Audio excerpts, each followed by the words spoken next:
Soy el padre Mariano Ruiz, misionero en Estados Unidos. Hoy, 1 de marzo de 2021, celebramos el primer lunes de Cuaresma y escuchamos el Evangelio de San Lucas.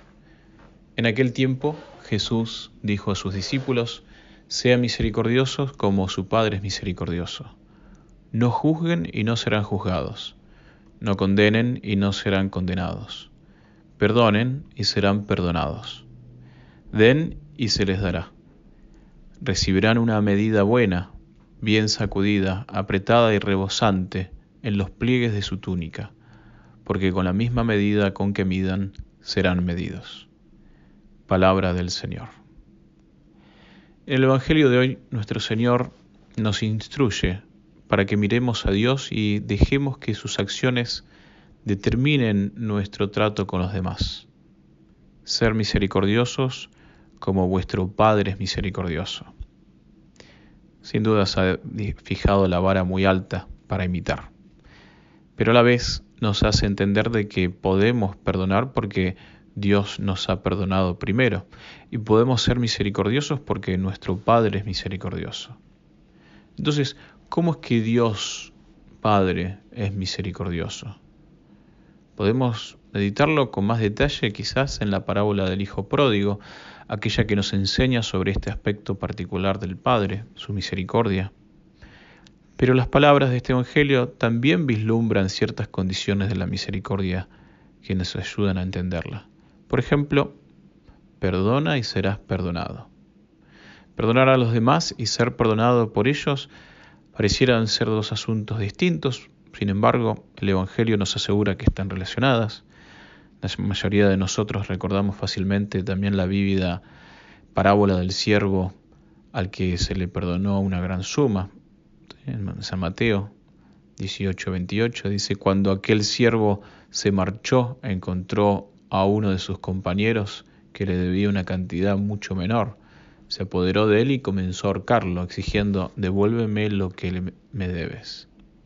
Y nosotros nos damos cuenta entonces y denunciamos el comportamiento de este siervo, del mal siervo, porque trata de separar el ser perdonado del perdonar a los demás.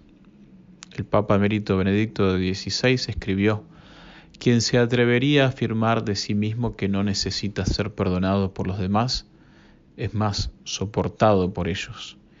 ¿Y cómo puede renunciar al perdón quien vive del perdón de los demás? ¿No es acaso el único don que puede ofrecer a cambio, el único consuelo que le queda, el de soportar como él mismo es soportado? La santidad en la Iglesia», dice el Papa, «comienza con la paciencia y lleva a soportar». No podemos apreciar entonces la misericordia de Dios si no reconocemos lo desesperados que estamos por ella.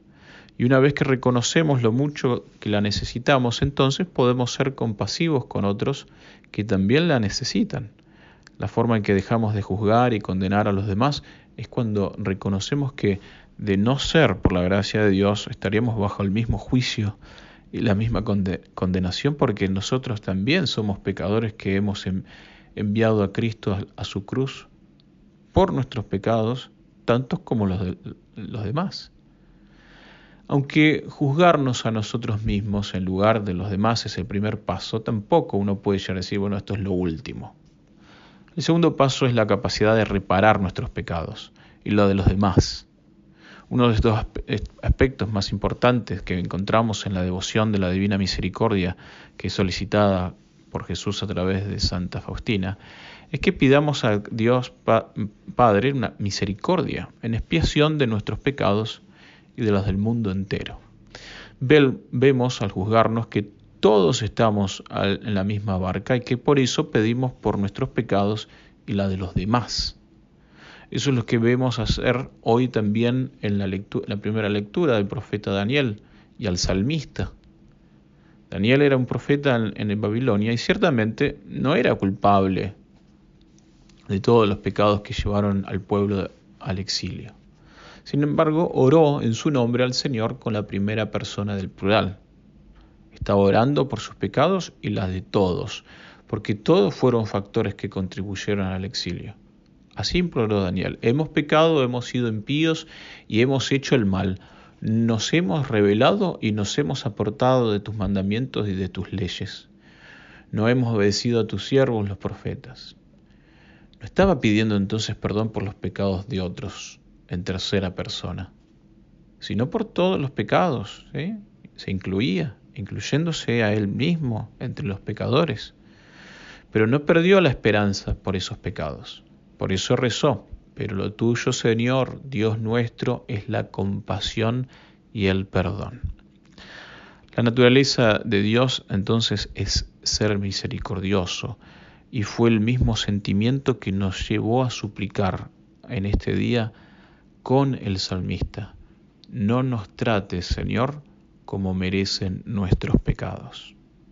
Pidámosle a nuestra Madre Santísima la gracia de agradecer a Dios siempre por toda la misericordia que nos ha mostrado.